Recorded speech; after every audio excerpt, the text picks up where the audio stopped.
So this is part 2 of the video of the planet rings, where I go over the tests I did at home before I showed production and the supervisor the solution for the template. This is the last solution for the show. I don't have the show projects here, but this is how I remember it. And I decided to build the cylinder myself inside of Nuke, instead of having like an asset from a CG software. That was my first intention, but eventually decided to have the asset fully inside of Nuke in the form of the cylinder. And the plan is to emit a lot of cylinders from the center of it, which would make like a giant amount of rings. And then you guys can follow the solution. I'm putting like numbers like that because I remember some of the values we eventually used, but you know, it's not exactly like we did, but it's really close. So as you can see, by having a solution like this, you can emit lots and lots of rings. And even if it's not gonna show, like, you know, it's like how it is in real life, it gives a very cool effect. And the just amount of rings, it's super cool. And that's what you guys are seeing here. So you emit from the frame 1000, and then frame 1001 you will stop the emission. You only emit changing size, so it will not emit upwards, sideways. And then you stick a sphere to help you give the sense of scale. One issue of this approach, and you guys will see eventually, is that the scale of the emission is giant. So that generates a few problems because of Nuke's limitation with materials and so on. So I eventually started playing with lights and to have a little bit of shading, and you can have the light inside of the merge geo node, and after that the transform geo to rotate the whole system together, so the lights will follow the group. So the merge geo node acts like a group, and you know, if you spread this, if you have more size range, we eventually have more rings generated. And yeah, this is it is a bit heavy, and here you guys will see them trying to get a nice like a camera from it. It is a little bit heavy, but nothing like, you know, nothing impossible. So yeah, so from this point that I have the system done, it's much simpler than before. I'll just run some experiments trying to get some nice shading, and you see how it works, changing cameras. You guys will see like testing with materials. And this is the problem you get when you have a super giant sphere. I did not have this on the company, but the company uses a version 12.6. They're migrating now to 14. They'll jump 13. We didn't have any issue like this.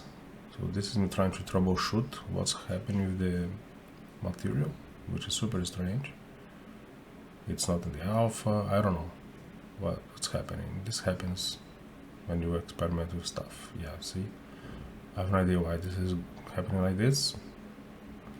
So in the show we did have a matte paint blind, and we did not have any issues with that, so I don't really know why.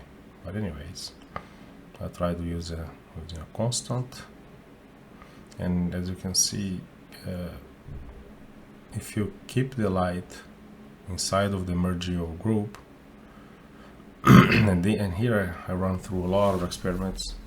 In the show, we eventually had one directional light, then a couple of point lights, and I think I have a spotlight also in the show, because we needed to get one of the regions of the planet slightly brighter. So I'm trying to replicate this here, but much faster, of course. In the show, I had like enough time to build the whole stuff. And what I'm trying to do here is to find the position. See how to have like a nice lighting for the thing. And yeah, so this is the testing. So eventually I find out that I'm using a very strong constant on the RGB, so the light will not do what I want, and I would eventually change the whole stuff. But ideally, I'll see now it's a basic, it's a material application mistake again. So this is me trying to troubleshoot materials. In the show, after we had the particle done, I use the particle 2GO to freeze one frame of the particles. I like to work like this more than just using a frame hold of the particle system, because if you convert it to geometry, you still get all the geometry benefits. And that's what I'm doing here. And this is me just going confused with the new camera and the old camera, and like what the hell is happening, because as I said, everywhere we use old nukes, and at home now I updated recently, so I'm kind of getting my ass kicked by this new thing that I suppose is a bit confused for a lot of people. So now that it's kind of, you know, looking okay-ish, I'm just gonna go ahead and trying to make it look a bit cooler, but you get the idea. You know, just emit a giant amount of particles, of cylinders, and make them super big, and then you just position some lights, stick a planet in the middle, a sphere, so you can have like a sense of scale, find a new cool angle with the camera, and then you have the transform geo. Up to the point of the transform geo, it's all flat in the origin of the 3D scene. It's all flat, so you can light the whole stuff with the objects flat on the ground. So I'm gonna show this soon at some point. I'm just trying to find a nice camera to be able to get the nice shading. I'll try some colors, you know. It's just again experimenting, and all of this experimentation has its own positives, and this is one of the case. So you test a lot, and then you know, then eventually I'll make what I do at the company, which is to have 2 views so you can experiment quickly. And when you do all the tests, you will know the limitations of your solution. You know what the compers will eventually have to deal with. You know, will prevent them from asking you stuff that you don't know. It will eventually happen, but you know, the idea is to be prepared to help everyone out and get a nice, stable template out. And yeah, so this is me testing stuff, and trying to find the position. of things. But as you can see, it really works well. To fix the issue with the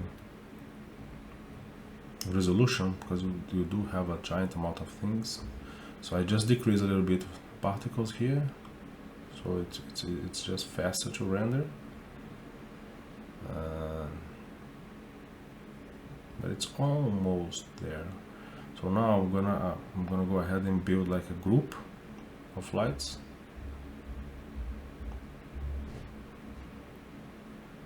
It's kind of a pain in the ass to find the spot, but it will eventually work, you guys will see.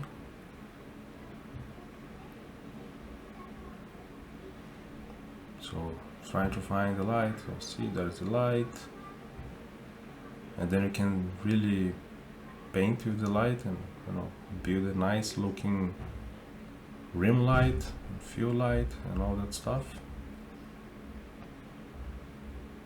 See, so it will eventually look nice. And the response is rather fast. It's not that heavy. When I upscale the scanline render to get finer rings, then it will get a bit faster, but nothing crazy.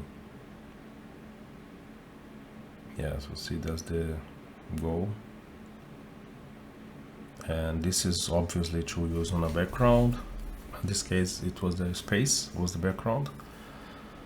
So we had a main planet with a lot of rings, satellites, and, you know, all of the atmosphere and stuff, and it was all built in Nuke.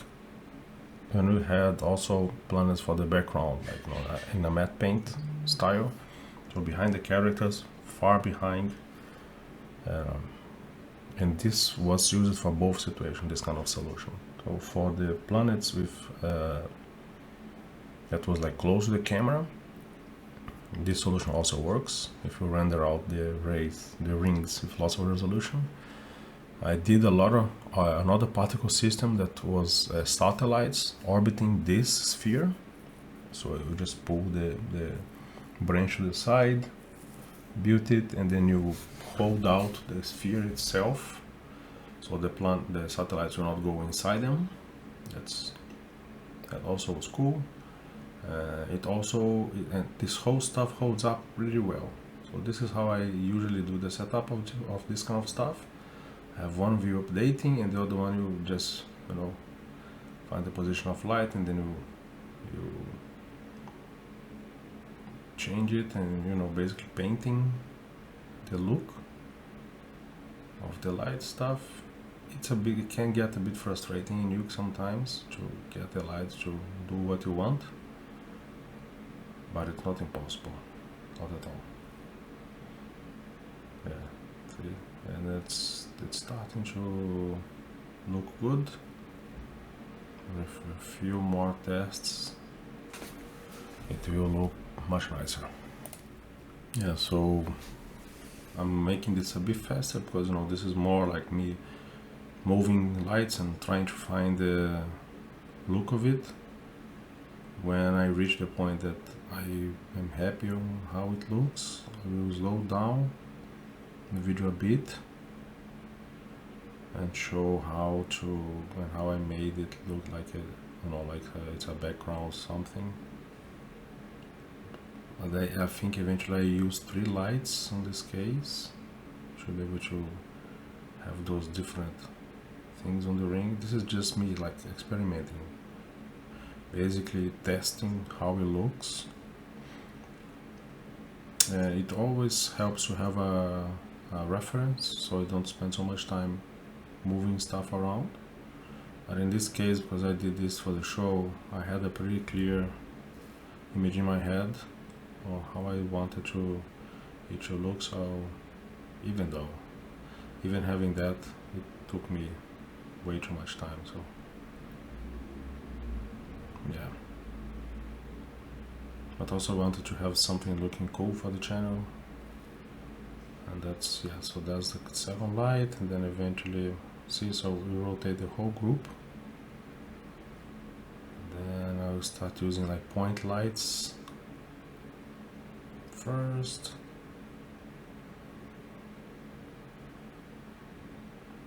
Yeah, now it's looking better. I'm trying with a bit of color on the rings, and then also on the planet. It's interesting if you manage to have some strange looking colors as well, because the space, if you look into NASA's Hubble photography of this new James Webb observatory, the colors are crazy. So don't be shy. You know, basically every single color is possible.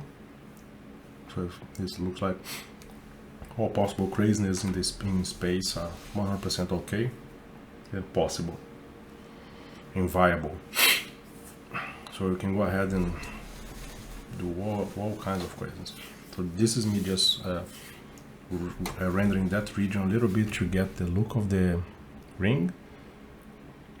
Also trying to change the ring itself, and then I put a reformat after the constant as a background for the skyline render. The reformat is set to scale, and you see there, and set to 2 times.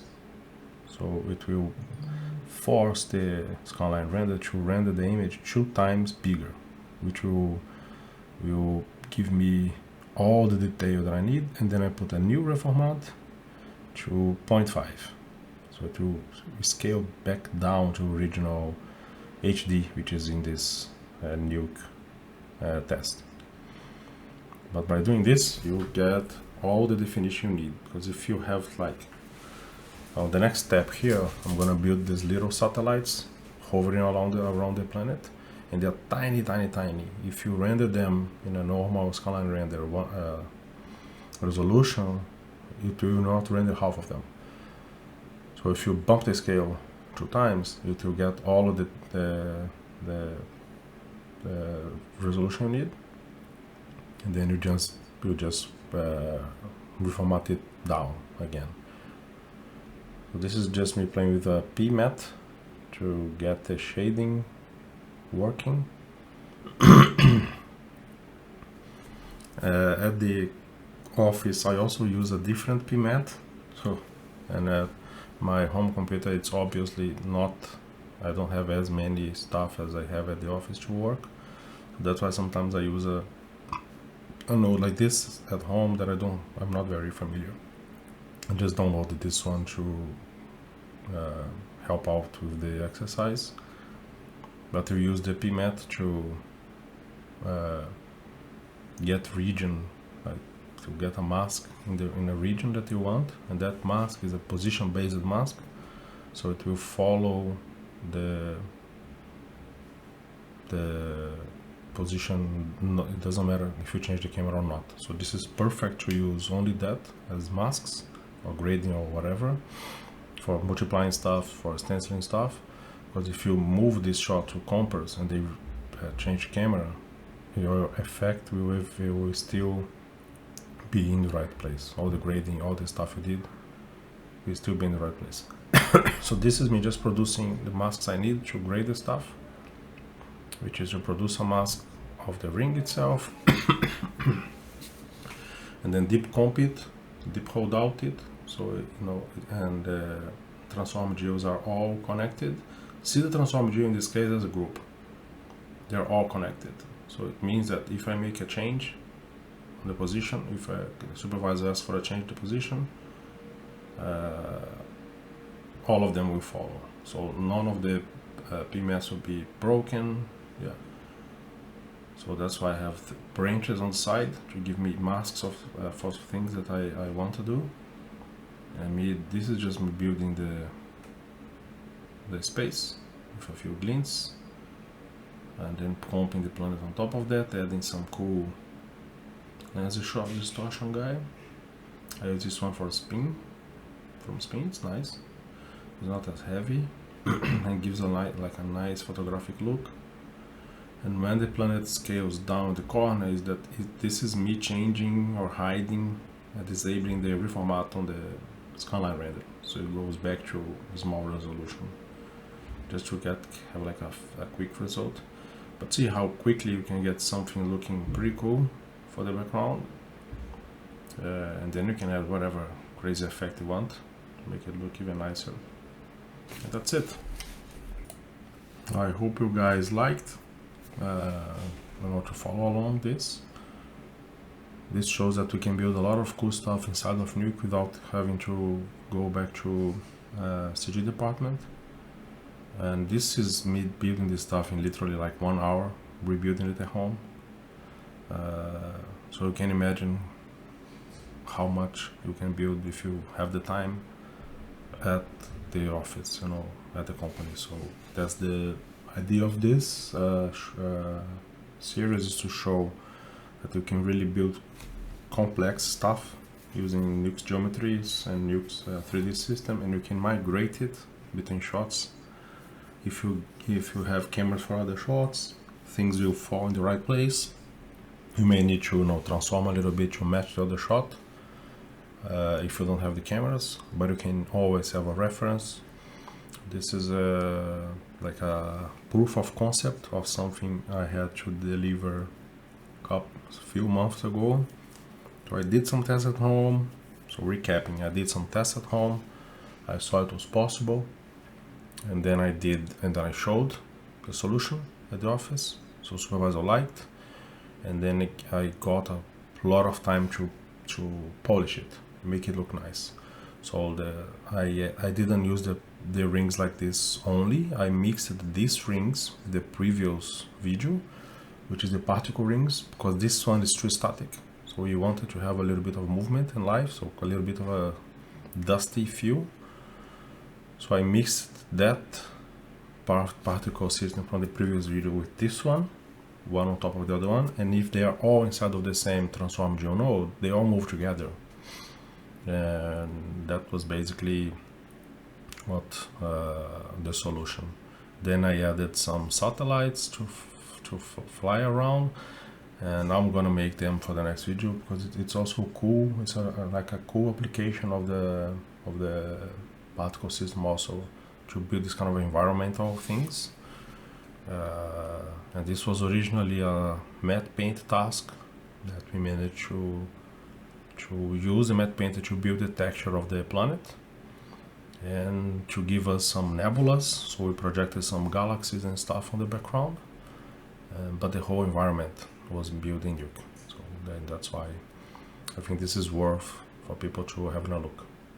So yeah, that's it. Thank you, and see you on the next one.